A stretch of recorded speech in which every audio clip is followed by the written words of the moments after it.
আমার অভ্যাস হলো কাজের ফাঁকে যখনই সুযোগ হয় ইউটিউবে বিভিন্ন স্কলার আলোচনা শোনা। ইদানিং দিনই আলোচনার মধ্যেও নানা ধরনের বিজ্ঞাপন চলে আসে। এক্ষেত্রে আমাদের করণীয় কি? কিভাবে এ ধরনের উপদ্রব থেকে আমরা নিজেদেরকে বাঁচাতে পারি, নিজের চোখকে হেফাজত করতে পারি? প্রিয় ভাই, এ ধরনের পরিস্থিতি আমাদের সবারই কম বেশি পড়তে হয়। খুবই দুর্ভাগ্যজনক একটি বাস্তবতা। আজকাল ফেসবুক, ইউটিউব সহ এমনকি অনলাইনে বিভিন্ন ব্রাউজারে আমাদেরকে সার্চ করতে হয়, আমাদের ব্রাউজ করতে হয়, অনেক কিছু আমাদেরকে খুঁজতে হয়, রিড করতে হয়, স্টাডি করতে হয়। এগুলো করতে গিয়ে আমরা যেমন উপকারী নলেজ অর্জন করছি, সেই সাথে অনেক হারাম দৃশ্য আমাদের চোখের সামনে চলে আসে। আমরা অনবরত গুনাহে লিপ্ত হয়ে যাচ্ছি, আমাদের ঈমান দুর্বল হচ্ছে, আমরা নানান দিক থেকে পিছিয়ে পড়ছি একজন মুসলমান হিসেবে।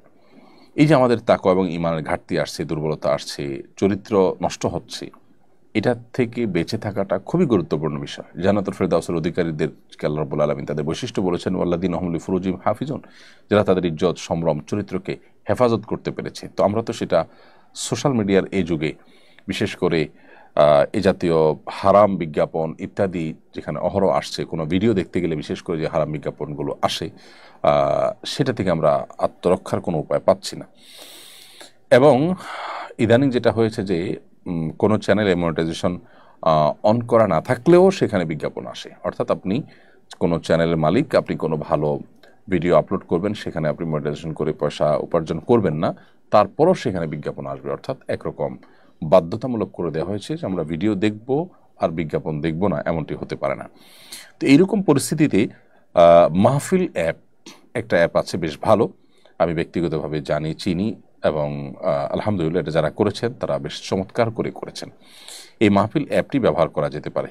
এই মাহফিল অ্যাপের সুবিধা হলো যে এখানে বড় বড় স্কলার, বড় আলেমদের ভিডিও আপলোড করা হয়, আমার ভিডিওগুলো সেখানে আপনি পাবেন।